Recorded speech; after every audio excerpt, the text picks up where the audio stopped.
This is Keys to the Shop, special live edition recorded at Coffee Fest Los Angeles 2024, Part 2. Well, hey everybody, and welcome to Part 2 of our special On the Show Floor live interview series at Coffee Fest trade shows. We recorded this in Los Angeles, most recently in August 2024. And if you're not familiar, a Coffee Fest trade show, it's more than a trade show. It's a summit, an event, an educational resource and dynamo. It is the kind of thing, if you're a retailer, if you're in coffee shop, and you want to learn more about running a great shop, being in the business of coffee, then this is the place to go. It has been going on for 30 years, and in recent years, it has just evolved even more so into an invaluable experience of education and opportunity for networking. So go to coffeefest.com to learn more about upcoming shows and check out the educational opportunities, free or accessibly priced trainings, workshops, panel discussions. The opportunities are deep and far-reaching in terms of the variety of topics that are covered. And so really it's what you make of it. When you go to Coffee Fest, there's no reason why you should go and not walk away absolutely loaded up with great information, frameworks, tools, relationships. So get after it. Go to coffeefest.com and hopefully we'll see you at one of these shows, and that'll be awesome. So today's episode is going to be part 2. We had part 1 earlier. If you've not listened to that, you need to go immediately and listen to our episodes with our friends Elisa and Leo, who are the founders of Picaresca, as well as Shanita, the co-founder of Sip and Sandra. Bit of a part 1 / Founder Friday type of live interview on part 1. So today, in these 2 remaining conversations, we're going to be covering topics that are about skill development. And to do that, we're going to be talking with our friend at Barista 22, Ana Gutierrez. She has been a long-time industry voice and trainer of baristas, an influencer of coffee culture through her storied past of just investing into people's success in operating coffee shops and training their staff and their leaders. Ana has been a pillar in this community for quite a long time, and at Coffee Fest, an ever-present source of joy and insight. So I was excited to talk to her in this conversation, and it's always exciting to talk to Ana, but it was about barista basics. Now, at first you're thinking, well, this person who's a pillar with a wealth of information and insights shouldn't be talking about novel concepts and things like that. But here's the thing. When you're talking to somebody who has deep wisdom in coffee, you have to really look deep into their experience and say, where are we right now in coffee? Where are we when it comes to the barista culture and what we're training staff for now? I mean, you've learned a lot. She's learned a lot about how to effectively bring people from 0 to 100 when it comes to skills. And, she's been doing it long enough that I think having a bit of a retrospective of where were we and where are we now when it comes to barista basics, what does it take to cultivate a coffee professional, in your cafe? Ana, of course, is going to unlock this for us. She and I get to chat a little bit about the universal values of education and the basics that really belie the term basics. They are things that we can apprentice ourselves to that will create more success for your coffee shop. So this is going to be a great conversation. So get yourself ready to learn from the best, Ana Gutierrez, teaching us about barista basics. Hey, Ana. Hey, Chris. Welcome to the show floor here. Thank you. Yeah, it's good to talk to you. Same. I see you every show. It's great. I know, right? How long have you been doing Coffee Fest? I have been to every Coffee Fest since 2004. That's exactly how long I've been doing it. Okay, fist bump here. Yeah, a little good. Fist bump here. I actually, when was it? Seattle, that Coffee Fest had their anniversary. Oh. And there was a party and an event, and somebody had said, I think you've been to the most Coffee Fests of anyone. And I actually said, I think Cristoferio has been to the same amount pretty much. Maybe. Very close to, at least. I mean, we're just lifers, it feels like, right? They can't get rid of us. And the thing is that all across the time you've been with Coffee Fest, you've been educating. Mm-hmm. You've been talking to people who have been opening coffee shops. Yeah. They have coffee shops they want to make better. And when people come to this show, that's really the reason they're here, is to get information and resources to do things better or do it the right way the first time. Yeah, right? exactly. You teach many classes. You're over at Delano's booth. You have an education corner over there. I forget what it's called. Delano's and Barista 22, we have the business building essentials. Yes. So it's almost a version of TED Talk type events. And we have, depending on if the show is a 2-day or a 3-day show, we try to really select courses that are going to help new business owners or even people looking to improve their current businesses, but focusing on those essentials. Yeah. And so essentials and foundations and basics, like you teach a Barista's Basics course. Yeah. And with Barista 22, you're dealing with a lot of people that have menus that, of course, it's a syrup company and a flavoring. And so these are like latte heavy menus. Yeah, right? definitely. That's like every coffee bar makes their money this way, right? So the questions come up, what do they need to know to be successful? And that's such a broad question. Right. But for somebody who's been doing it since 2004, it's not that hard of a question. So I want to start just by asking you, what do you feel is the most fundamental thing that you teach a barista when you get them in front of you and you say, I want to send you back to your coffee shop equipped to be successful? What's like the one thing? We'll start with one and we'll go to some other stuff. Well, if I were to really pick, maybe this is too general of an overarching thing, but consistency.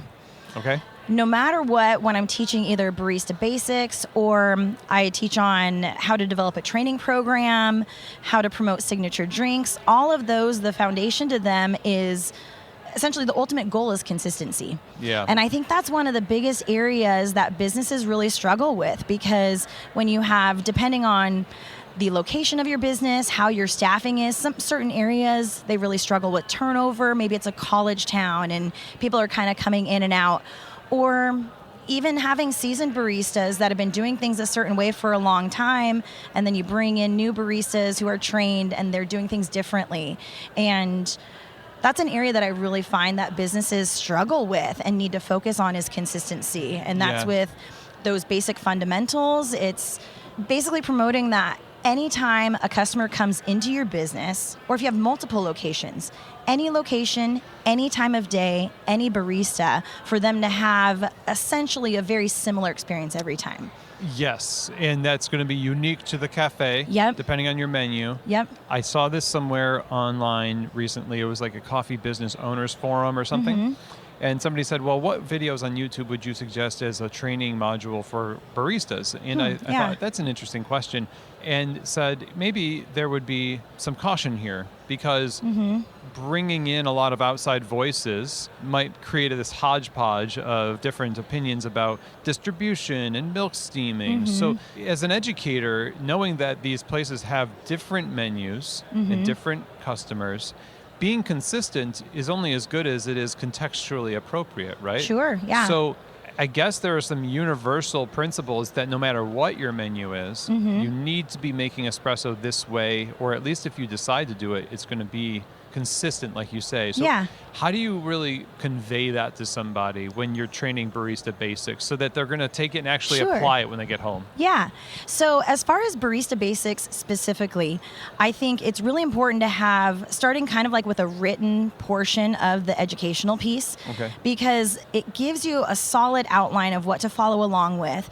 If you just kind of walk into a coffee shop, at least in my experience, I found that if I just walk into a place and I'm just teaching them how to do what I do, follow the motions, But if they don't understand the why, and then you just jump into the how, at least for myself, even when I started as a barista, I was told, the first shop I worked at, I was told the faster the shots come out, the faster the drinks go out the window. Hey. Right? And I was like, hey, I can do that. I can do things quick. Well, then, the longer I was in the industry, the more I learned, the more I understood about proper drink preparation, proper extraction, how to adjust the grind, all of that, once I really understood it, then when it got to the hands-on side, first off, I didn't want to deviate from things. Now, when I didn't know the why, the how, to me, it was like I could cut corners for things. It didn't really matter if I over or underfilled a basket, or if I ran a shot a little longer or shorter than it should have, whether it's volume or time. And I think that's an important piece for baristas, is to really understand what they're doing, and then again, the background of it, why those specific steps are so important, so that then when they get to that hands-on side, they don't want to deviate as much from it. Yeah, that makes sense. It totally Yeah. makes sense. So there's the science, there's the reason behind it, and then the barista can say, oh, my questions are answered, and even if they do get bombarded with YouTube videos, or this person does it this way, this person does it that way, now it's not as easy for them to just chuck out the standards at their cafe because they want to quote unquote experiment. Right? Yeah, right. Okay. And they kind of take more pride in their work too. I remember my sister, I had trained her as a barista for one of my customers, and it was really cool because, you know, sometimes you train a barista and you might not interact with them very much after that. You send them on their way, they go to work in the coffee shop. But with my sister, you know, we had a continuous conversation about things. And after training her, and then when she got into a shop, she said, I felt like I had such a stronger responsibility to do things correctly because I knew better. She's like, I knew better. So even if I wanted to try to cut a corner, I didn't want to, because it was going to be a disservice to the quality of the product that I was going to give to my customers. Now, your customers assume that this stuff has gone on behind the scenes. And a lot of times what we're doing is we're actually just saying, well, here's the manual, follow the manual. And if you're not, then you're not for me. You're not for this company, which is a little unfair because we haven't really set them up for success. So the question is, how do you, so if you teach somebody barista basics, another thing owners deal with is knowing when, like how long should it take somebody to actually ace the basics in a coffee shop? Right? That's the question we all want to know, Chris. And Anna is going to tell us the answer right now. So, you know, first off, we've had experience with different skill levels of baristas who sometimes they have a little bit of experience, maybe they have no experience. Yeah. And also just some people pick things up quicker than others and pay attention to those details. And others, it might be a little bit more difficult. Or you might even find someone that you've trained and they realize they just kind of don't really like making drinks and don't have a passion for it. Yeah. So I think that learning curve can be really tough to gauge of when a person is ready to be, you know, on bar on their own. And obviously time and experience, that depends also on the volume that a shop is going through, how much practice, if you will, that they're getting under their belt. You know, if they're in a slow shop, or, you know, a lot of times a newer barista will maybe be put on a shift that's not quite as busy, so they can kind of get those muscle memory pieces into play. Yeah. And then, you know, usually progress into a busier shift or something like that. But I was actually just talking to someone today, and they said it's so difficult when training, especially if you have a busy shop that's continuously busy. And they said we really struggle with training someone, and then it gets busy, and you go, actually, can you go over there and go clean tables? Because you got to get out of the way. We got to get drinks out to customers. Yeah. And how to kind of have these stations that you can put a new barista at. You know, all of that. It's impractical most of the time because not everyone has a training lab. Exactly. And even as a trainer, and you do training at people's places, and when that happens, still your constraints are the business. Yeah. Because they don't have the space for even you as a professional trainer to come in and do that. Exactly. So I guess that maybe speaks to why it's important to stay really on the basics to make them good on, because then you can repeat it often instead of trying to bog it down with a lot of other information. Yeah. Because it seems like we're complicating things a little bit when it comes to barista training. We tell a lot of stories about the coffee. We try to educate about things they're not going to use on bar. Sure. Do you find that it's harder to, with the abundance of resource, is it easier or harder to train baristas because of it? Because of just like all the information, all the processing methods, the stuff that can crowd out, oh, you should tamp evenly. Yeah. Or you should steam your milk properly. Yeah. So I think as far as the drink preparation goes, you know, that including a little bit of a background on coffee. So in the session that I teach at Coffee Fest, I actually do spend a little portion talking about, you know, where coffee originated from, where it's grown. And honestly, not necessarily for them to have that information to just like talk to their friends about, but more so I want them to have an understanding and appreciation for the coffee. Yeah. So, you know, I go through explaining to them, so these coffee beans, this bag of beans you have, someone's hand picked that cherry off of a tree. So think of that. Or thinking of how little coffee is produced on a tree in a year. And if you accidentally drop a bag of coffee, they might think it's not a big deal. Yeah. And I want them to, if they knock something over or spill something, go, oh my gosh, and actually have it mean something to them. Yep. And then the other side of it too is that coffee is just kind of a fun thing to know about. And a lot of consumers want to just kind of educate themselves more and more. They're watching coffee documentaries just on their free time, or reading a magazine, or seeing what other companies are doing. And so I think it's great for baristas to basically have a little bit more knowledge on coffee in general, so that if customers are asking them questions, they have kind of some credibility themselves as well to a customer, saying, oh, hey, so I heard about the word geisha. Like, what does that mean? Yeah. And now, granted, I agree that not every barista is going to know that. And you're going to have consumers who just are going to go totally in another direction and know more than a barista would know. Of course. But yeah, I think it kind of goes back to touching on some of those basic backgrounds about coffee, so they just kind of know and understand, it's the seed of a cherry, it grows on a tree, it's coming from other countries. Yeah. Just a little bit of that knowledge, I think, is good for that appreciation. I appreciate that. Yeah. Is that kinda... Yeah. I've been a little bit of a curmudgeon about this lately, so that's a good balance to my default, which is like, forget about Caldi. Let's talk about how to be successful at the shop. So that's good. Which is so true, though. I mean, being successful in a shop is really the bread and butter behind a business, Sure. Being sustainable. And as a barista, you want to know that you're being successful. So that's another question is, when you're talking here at Coffee Fest, a lot of the people listening to you, they're not necessarily baristas. They're owners that have teams of people who want to take this and then bring it back to their cafe and say, we're going to start a training program. And we then want you to go through it, and then we're inferring that you'll be successful. Like, how do I judge success of my baristas? What's the best way for me to say, they have gotten it. Yeah. They're doing it. So a tried and true thing that I think is a great way to measure that is, honestly, secret shopping. Ooh. Going a little old school, right? Where you either have a family member or you have even a regular customer of yours that you say, hey, I want to know about your experience. I want you to rate, these 3 different things. I want you to rate the customer service, the quality of the beverage that you had, and consistency into consideration, which is why the consistency part, I think, is actually great if you can get a regular customer to even kind of participate with that, because they're coming into the business on a regular basis, and they would generally be a good judge on that consistency piece. Yeah. Because so many things can vary. How the shots are extracted, the amount of syrup that's used, the temperature of the milk, and the quality of the steaming of the milk.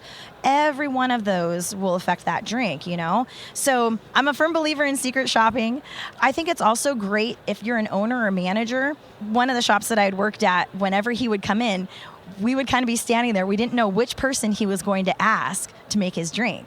We all knew his drink. Yeah. And it was like, oh man, are you going to get called on, to make our owner's beverage? But that was kind of his little checkpoint of it. And consistency wise, I think it's also important for staying on top of the proper drink preparation is super important, but also your staff being on the same page and holding each other accountable to things. Oh, okay. So, if everyone's on the same page, if everyone feels like they have the same understanding of the expectations of proper drink preparation, even customer service wise, is having great communication within your staff, so that if there is something that seems a little off and could be concerning for the business owner to know, that the staff knows that they have an outlet of communication for that. Whether it's letting a manager know, or if that barista is comfortable enough to talk to the other barista, communication can be tough sometimes, and confrontation, even in a positive type of way, can be hard to navigate. You are bringing something up that is not a coffee craft element of barista work. It is a social element, right? And when we think about, I'm going to go do a class on barista basics, we don't normally think anything outside of, they just need to make the coffee, they just need to do this thing, right? But what you're saying is like the key to a lot of it, because they could be amazing at making coffee, but if they're very bad at communicating, then it's going to really affect the team. Definitely. Your quality will go, that your consistency, because I know you've been there where you feel your worst, you don't like who you're working with, and oh my gosh, it's just there's so much drama that makes the coffee sour. Right? Yeah. Oh my gosh, that's a great way to put it. You look at that schedule. I remember being a barista and you'd have your normal crew or whatever, and your people that you just jive with, and you're like, today is going to be a great day on bar. We're going to kill it. We're going to have fun. And then every once in a while you see that schedule and you're like, oh man, okay, I hope that person's in a good mood today because this could be tough. And, I had a situation with a chain of shops that I was working with, and there was kind of a stellar barista. He was the best at pouring latte art. He loved being on bar and making drinks, but the number one complaint was from the other team members that he was just not very welcoming. He kind of really wanted to dominate being on bar full time, and nobody enjoyed working with him. And the owner came to me and said, what do I do? I've got this guy who's pouring amazing drinks, and yet it's really having an effect on the team. And I was like, here's the deal. One bad apple spoils the bunch. I was not expecting this, but literally the next day we met up again, and they were like, gosh, we just needed that oomph. And they were like, it was time to let him go. It was time. Because drink quality is, yes, such an important part of that experience for a customer, but also you can't undervalue customer service. Yes. We've all had times where we've gone into a restaurant and had maybe a forgettable meal, not necessarily bad, but not necessarily over the top. Yeah.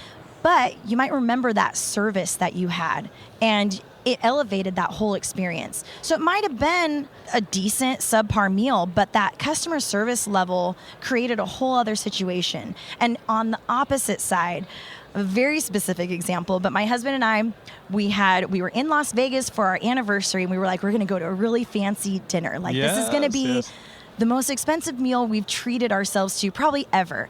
We get to the place, and it was top-notch restaurant in Vegas. Get to the place, they didn't have our reservation. They thought we were a party of 3 instead of 2. And we were like, no, it's 2 of us. It's our anniversary. Okay, well, let's see where we can put you. We got put at a table right up against a window where we were looking at people sitting in the lobby area on benches. Yeah. Meanwhile, inside the restaurant, it was beautiful. So we got kind of put on this outskirt thing. Yeah. And the only thing I remember was how poor the service was and how negative of it. I don't remember anything about the food. It was the most expensive meal I've ever had in my life. Oh, no, man. I don't remember a thing about it because I had such a literally and figuratively bad taste in my mouth from that. And now it's even worse because you are very sensitive to service. This is your area. Oh, for sure. Hospitality, right? Yeah. Then they drop the ball. Mm-hmm. So training your baristas to be holistically minded in the way that they approach their craft. It's they could be a really great technician, but they might be a bad barista. Yeah. Yeah. So let me ask you this as we wrap up here. I think because 2004. Yeah. You've been doing it for a while. 20 years. What's the biggest difference in teaching baristas to do good work, teaching owners to do good work with their baristas between the decades? Yeah. From then till now. Well, first off, I think in general, a lot of those foundational pieces haven't changed too much. I think going over those steps of proper, tamping and extraction and shot pulling and all that, we've had some updates with, actually, I would say probably the biggest difference is it felt like things were a lot more regimented of here's the box. You have to do these things. And then those will produce a great tasting shot of espresso. Yeah. However, I had an experience where I was a barista working a TED event with other experienced baristas. Yeah. And it was my job to dial in the coffee. So I was like, okay, I've got this many grams and here's my volume, liquid volume of shots. Here's my shot time. I'm in the box. And the person who was working with me, they said, okay, good. How does your coffee taste? I was like, I would assume it tastes good because I'm, just like, oh, look at me. I did all the things right. I did such a good job. And they were like, taste your coffee. And so I pulled shots, I tasted it. And then they were like, do you think it could be better? Do you think it could taste better? Yeah. I was like, well, I'm sure probably. And that was so eye-opening to me to realize that I feel like 20 something years ago, 15 years ago, we were just kind of told to go through the motions, do things this way, and your coffee is going to taste amazing. Yeah. Now we've learned and realized, different roast profiles affect the way that the espresso tastes, and they're going to have different requirements that are going to, your grams that you're using, the volume of water you're running through it, your input, output, all of those things now are a little more fluid based on the personality of that coffee. Like, how do we get to know that coffee personally and make it shine as best it can? And I think that's kind of the biggest thing that we've seen is people being open to going outside of that box more. Yes. And it's been great progress. I mean, we've seen that with drink competition, barista competitions even, things that we never thought 15, 20 years ago would ever be accepted.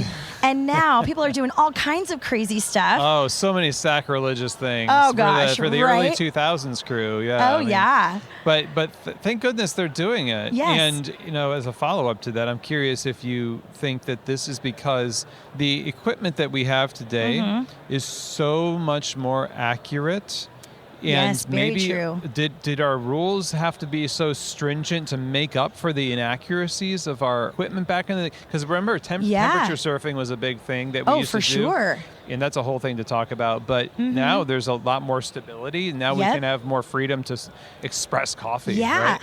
It's like we have more freedom and also a lot more control. And those variables, because of the progress that has been made on the technology side of machines, you're able to really get a machine to be within, a 2-degree temperature range or even smaller, and it'll stay there consistently. We never really knew what was happening before, right? No, we were just guessing. Exactly. Yeah.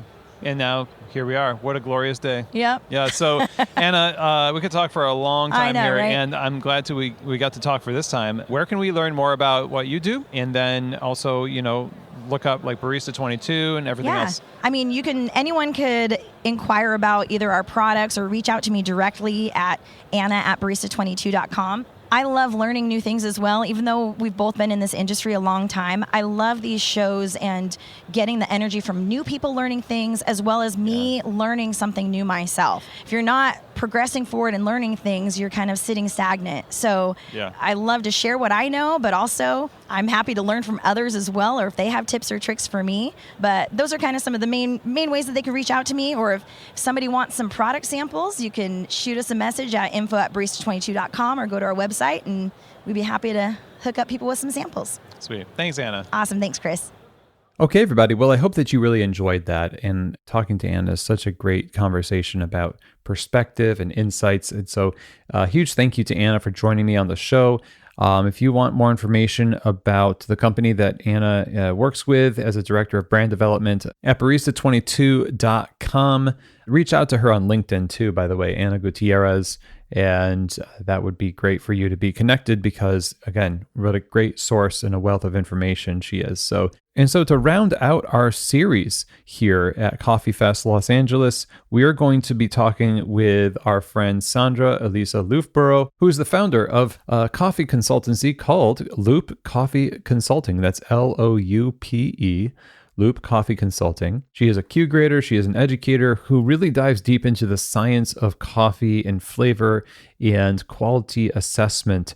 And that's why we're talking to Sandra today about your coffee vocabulary and how to expand it so that you can communicate effectively about your coffee. So this is something that Sandra was doing at Coffee Fest with the attendees. And in this conversation, we break down the need for developing a great vocabulary as well as how to contextualize your coffee vocabulary between the roastery and the cafe, even down to your location in the world and contextualizing it for your community, and some exercises that you can do to really develop this for yourself and for your team. And as usual, Sandra is a wealth of knowledge and enthusiasm, and we actually get to hear some dogs barking in the background too, because we did our little interview here right next to the dog adoption booth, which was fantastic. So we get some cameos of excited little doggos there. So that's great. Anyway, I'm excited for you to listen to this episode. Let's get right to it. Here now is my conversation with Sandra Elisa Loofbourow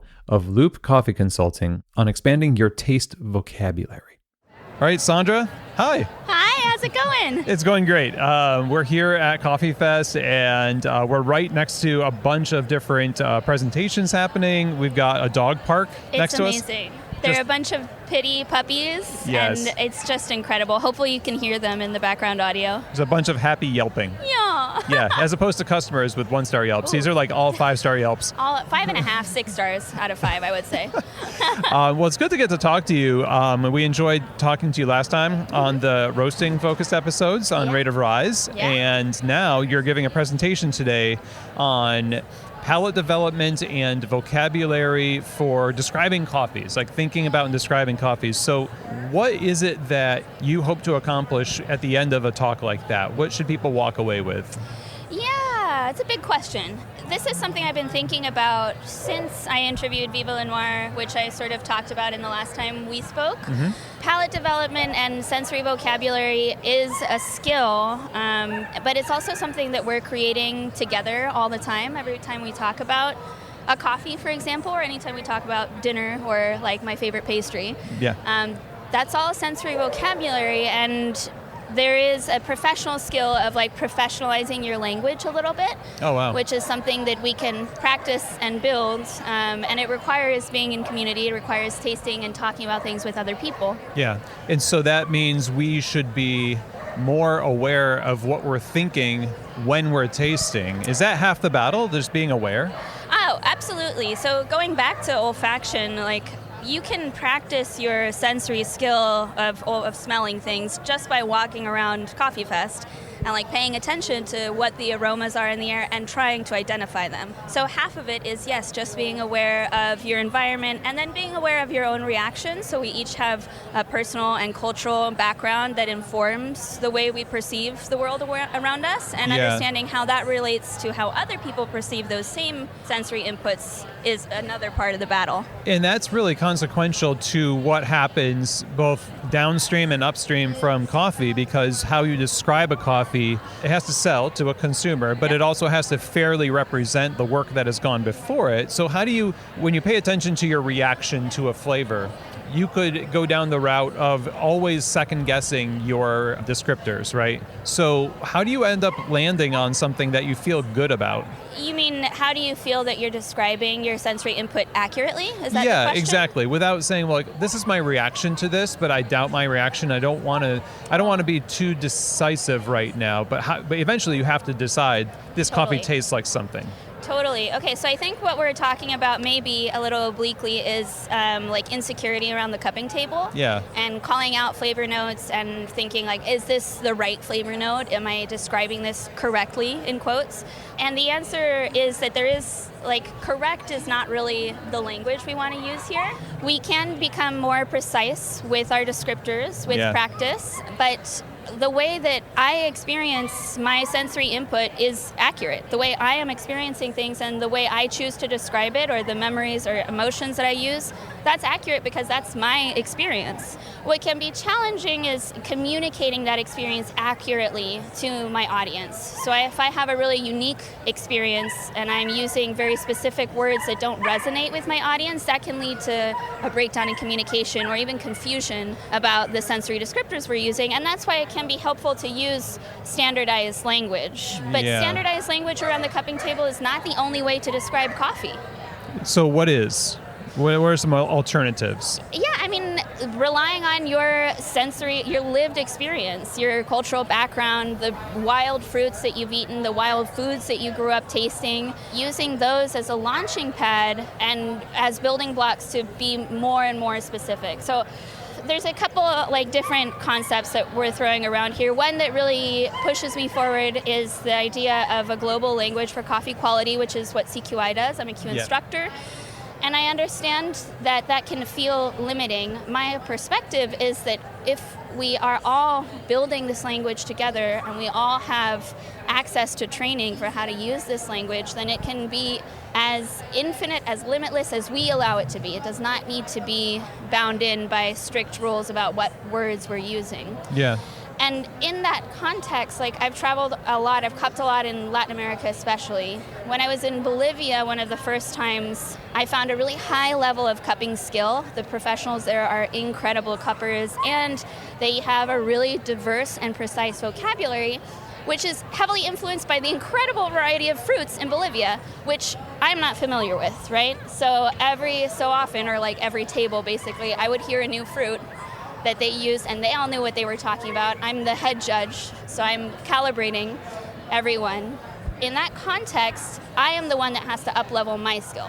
They are being very precise with their descriptors. They're saying, this tastes like bacay, which is a tropical fruit that grows in the Amazon that looks like it looks kind of like a tamarind. It's a big bean thing. Yeah. And inside it has this white, fleshy, like cotton fluff fruit meat and these big black seeds.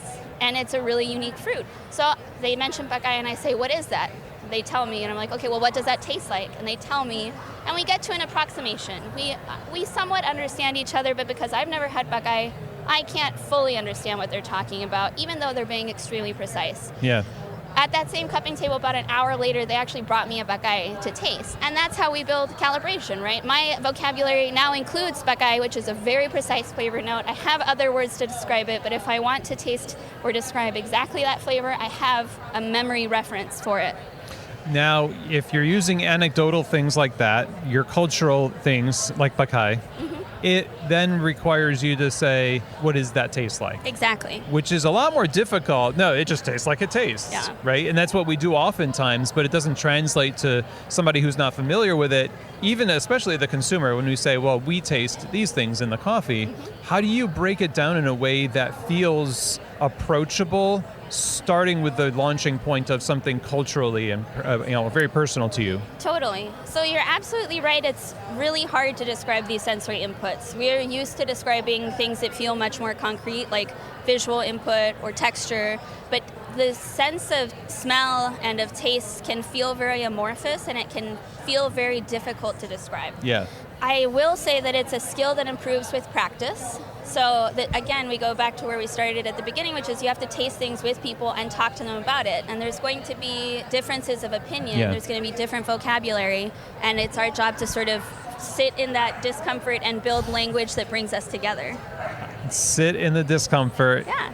Build together. Yeah, absolutely. Yeah, okay. So then, I don't remember what conversation this was, but it was about the coffee rows from Cafe Imports. Yeah. And when we're talking about this, there was mentioned that there's a internal language that a lot of roasteries need to develop.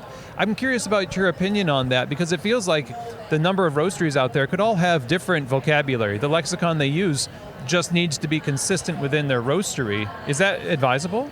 Totally. That's how, so calibration is this like big scary word that we use, but really it's what we as humans do all the time. We build language in common when we're talking about sensory input. And it makes sense that that would happen in a roastery setting where you're building QC standards, you're building a menu, you're building roast profiles, you're building a flavor profile for your company.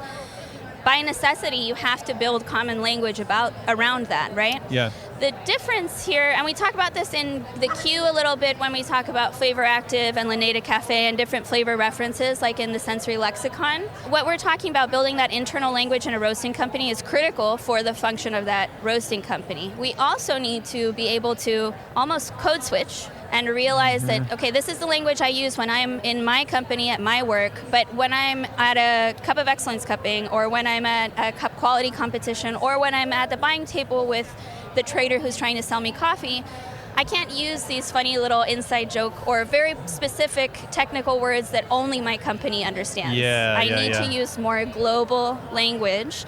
And there's something about like using global professional language in there too. So that's where we try to use words that are more commonly understandable while still being as precise and specific as possible. Let's say that I'm a leader of the roastery, whatever my title is. I want to develop that for our roastery, but I want to develop some range so I can go back and forth between personal, internal language, but also industry, like general language, Totally. the universal language. How do I take the first steps to develop my vocabulary in that way? Yeah. Yeah, so there's a few different ways. One thing I like to talk about a lot is understanding your goal when you're in front of the cupping table. Mm-hmm. So is this a QC cupping? Is this a buying cupping? Am I sampling different coffees for my menu?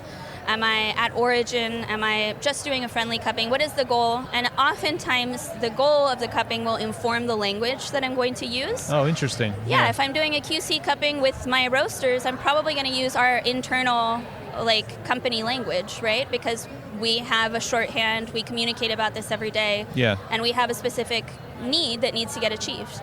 Whereas if I'm at a public cupping or cupping with my trader, I'm probably going to use slightly different, less familiar language because I don't have that same level of familiarity with my trader, or my goals are quite different for this cupping. So as far as how to learn how to do that or how to teach your staff how to do that, it's about building these vocabulary banks or building these different skill sets for different kinds of cuppings. Setting the tone. Today we're doing a QC cupping, which means that we can use the language we use around quality control. Or today we're doing a buying cupping, which means we're going to try to use the global language of coffee so that anyone who reads our cupping notes will understand our impressions of this coffee on the table. Now, all the people that you invite to do some people invite everyone to do the cupping. Some people invite only the senior staff to do the cupping. Who gets to decide the internal language? And this is like an unfair question because how could you say? But best practice, I guess, for if I just invite people and they say what they taste, I don't know if they're going to expect to have their note on the bag because they thought about it and it's a super special note, but you have to have some kind of a cohesive structure of language. So how do we collect enough input from the team and who gets to input into that? Yeah.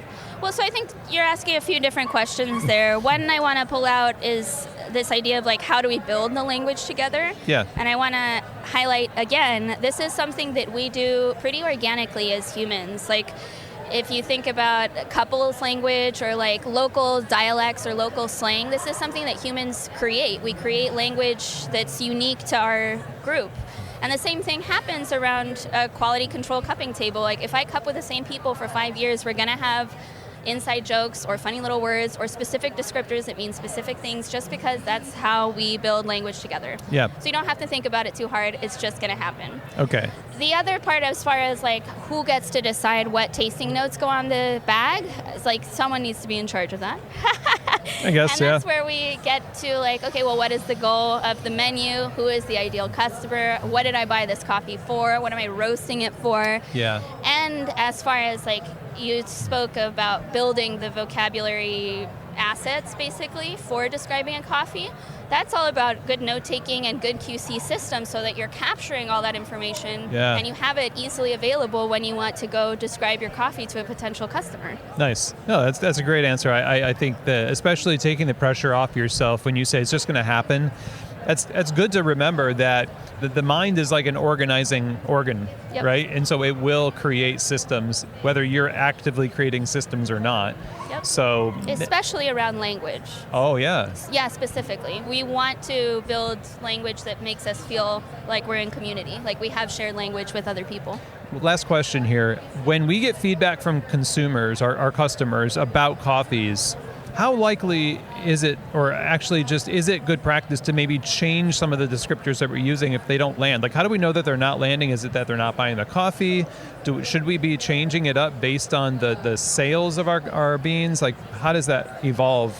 That's another pretty complicated question with a few hidden questions inside, I would say. I like those questions, yeah.